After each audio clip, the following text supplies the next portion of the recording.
Isang paalaala, ang susunod na kabanata ay naglalaman ng mga salita at pahayag na maaaring magdulot ng takot, pangamba at pagkabahala sa mga nakikinig, lalo na sa mas nakababatang gulang. Huwag magpatuloy kung kinakailangan. Tuloy po kayo sa ikapitong gabi ng San Telmo Society. Ngayong gabi, 2 kwento muli ang ating matutunghayan tungkol sa tunay na kababalaghan. Makakasama natin si Jen. Kung natatandaan ninyo, si Jen ang nagbahagi ng kwento noong San Telmo Society Part 2 nang maligaw sila ng mga kaibigan niya sa isang kakatuwang daan. Kung hindi niyo pa napapakinggan ay inaanyayahan ko kayong balikan muli ang episode na iyon na inilabas noong April 30, 2021. Sa pagkakataong ito, nag-send muli ng kwento si Jen at ito ay inilahad ng kasama natin na si Zara mula sa Lisbon, Portugal. Halina at sumama na kayo sa aming kwentuhan.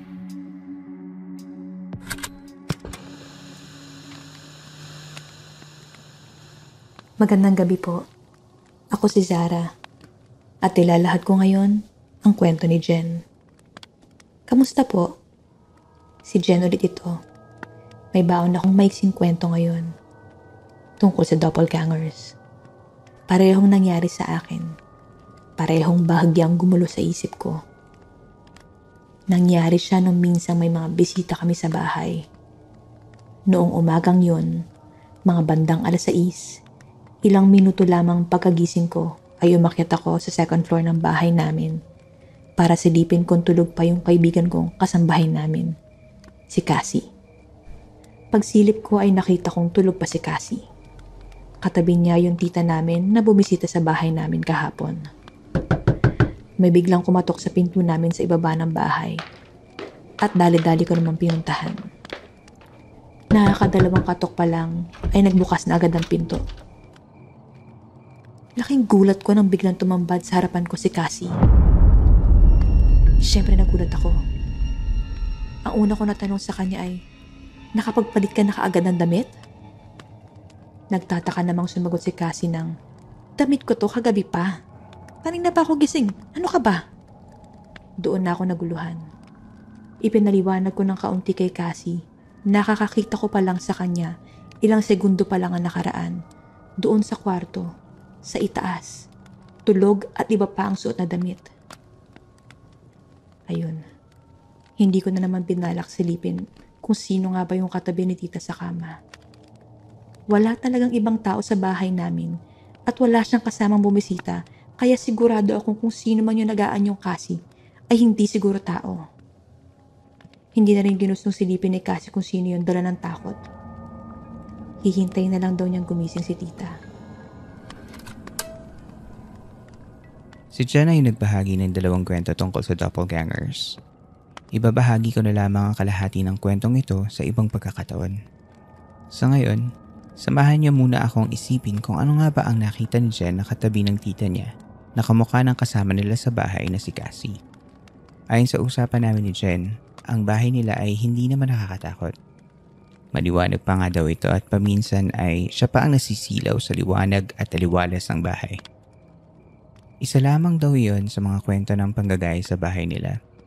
Sa tingin daw niya ay ang nilalang na iyon ay hindi naman dala-dala ng tita niya, ngunit malamang ay talagang nakatigil sa kanilang bahay. Sa local folklore, may mga nilalang na tinatawag na tambal. Ginagaya nito ang sinumang naisin at kapag natsyempohan ka ay kukunin ka nila at sila ang hahalili sa iyo sa mundo ng mga tao. Sa ating pagbabalik, bumisitang muli ang aking kaibigan na si Japheth para magbahagi ng isa pang kwento. Nasubukan mo na bang diligin ng suka ang uhaw na lumpia? Kapag ba ang palay naging bigas, ibig sabihin, may bumayo? Totoo bang pag dumikit, kumakapi? Tired of hidden messages? Listen to Quickie PH, a collection of Tagalog short stories for your listening pleasure. Makinig ka na! Promise, masarap habang mainit. Quickie PH, available on all major podcast platforms.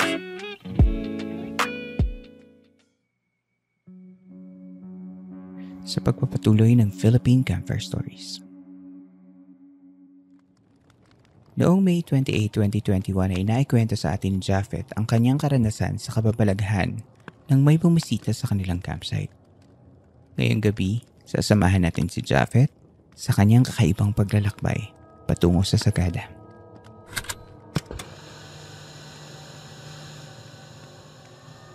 Hi, ako si Japhet at ito ang aking kwento. Kwento ito nung minsang nagtrabaho ko bilang coordinator ng tour papuntang Sagada. Kasi simula ko lang noon at ang trabaho ko ay siguruhin na mag-enjoy ang mga guests namin at maibalik ko silang lahat ng ligtas sa Maynila. Ang biyahe ay karaniwang nagsisimula ng gabi dahil galing pa sila sa kani-kanila nilang mga trabaho. Mag-aalas 12 na nang sabihan ako ng driver namin na si Kuya Ton na umidlip muna. Sinabi ko sa kanya na first time ko kaya gusto ko sana makita talaga yung daan. Isa pa, na-excite ako sa ganitong mga biyahe. Sinabi niya na wala naman daw akong makita kundi madilim na daan at mga gamo-gamo na masasagasaan ang sasakyan namin kaya mabuti pa ay matulog na lang ako sa biyahe. Pero mapilit ako. Kaya nung nag-stop over kami para mag-CR ay kinausap niya ako. Sinabi niya sa akin na meron kaming isang kalsadang dadaanan at kahit anong makita ko o kahit anong maramdaman ko ay huwag akong magsasalita. Relax lang daw dahil kami lang daw sa front seat ang dapat makakaalam. Tinanong ko siya kung nakasyabo ba siya o kung ano dahil tatawag ako sa may-ari at magpapapalit ng van pero sinabi niyang alam daw ito ng amo ko. Nag-text ako kay Joe na may-ari ng travel agency pero wala siyang reply. Bumalik kami sa kalsada. Sobra akong kinakabahan kay Kuya Ton kaya tahimik lang ako sa biyahe. Unti-unti ay napansin kong nawawala ng ilang kabahayan sa daan. Puro puno na ang nasa paligid at paunti na rin ang paunti ang mga nakakasabay naming sasakyan. May ilang van pero di gaya ni Kuya Ton ay mabilis ang paandar ng mga ito. Ilang saglit pa, huminga ng malalim si Kuya Ton. Naririnig kong lumalakas ang tibok ng puso ko. Pagharap ko, ay may nakita akong taong nakatayo sa gitna ng kalsada. Sasagasaan siya ni Kuya Ton. Bumulong si Kuya Ton. Relax lang ha. Palapit siya ng palapit. Nang laki ang mga mata ko at namawis ang mga kamay ko dahil sasagasaan namin ng lalaki na parang isang taong grasa. Nakita ko ang mukha nito at nakangiti. Napapikit ako. Umaandar pa rin kami nang dahan-dahan kong iminulat ang aking mga mata. Nakita ko ang refleksyon ko sa salamin. May isang lalaking nakangiti sa akin at nakaakap sa likuran ko. Pumikit ako. Muling bumulong si Kuya Ton sa akin. Relax lang. Subukan mong umidlip muna. Nang makarating kami sa Banawe ay muli kong tinext si Joe. Sinabi ko sa kanya ang nangyari. Nag-reply siya at sinabing i-explain niya ang lahat pagdating ko sa Sagada. Sa Sagada, kunento niya sa akin ang lahat.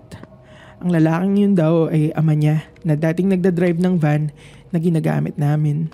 Nawala raw ang ama niya pero natagpuan ng van sa isang liblib na lugar malapit doon. Walang nakitang katawan o kung ano. Tanging multo lang ng ama niya na nagpapakita sa parting yun ng daan papuntang Sagada. Maraming salamat sa pakikinig sa aking kwento. Hanggang dito na lamang po. Hanggang sa susunod.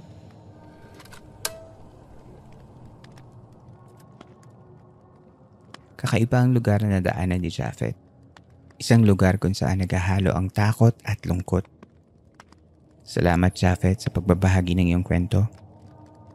Mapapakinggan natin si Japhet sa kanyang podcast na Quickie PH. Nakasama natin sa pamilya ng Podcast Network Asia. At ang isa pa niyang podcast na Cruising PH. Kasama naman si Martin Rules.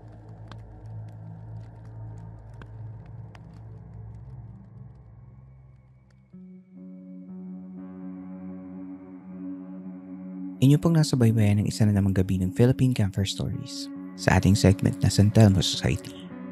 Salamat kina Jen, Zara at Japhet sa kanilang pagdalaw sa ating munding campsite at sa pagbabahagi ng kanilang mga karanasan sa mundo ng hindi maipaliwanag. Kung gusto niyo maging tagapagkwento sa ating podcast ay mag-email lamang sa campfirestoriesph@gmail.com. Salamat sa mga sumusuporta sa ating campsite sa pamamagitan ng Patreon at Ko-fi.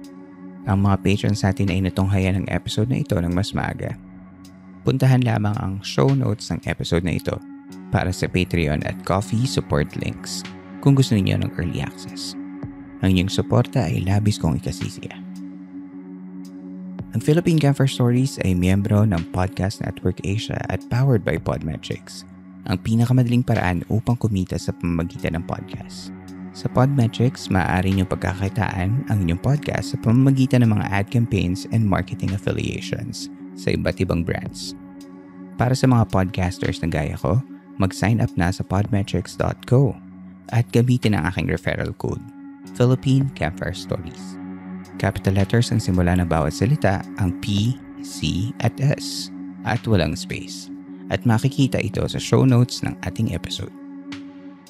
Kung nais ninyong makipag-collaborate para sa marketing ng aming programa, magtungo lamang sa advertiser.podmetrics.co at hayaan yung tulungan namin kayong maipahayag ang inyong mga produkto at serbisyo sa ating mga listeners. Nais kong tulungan ang mga tatak at produktong Pilipino dahil naniniwala ako na gaya ng mga kwento natin sa Philippine Campfire Stories, mahusay ang tatak lokal. Muli, maraming salamat sa pagbisita ninyo sa ating campsite. Hanggang dito na lamang po at hanggang sa susunod nating kwentuhan.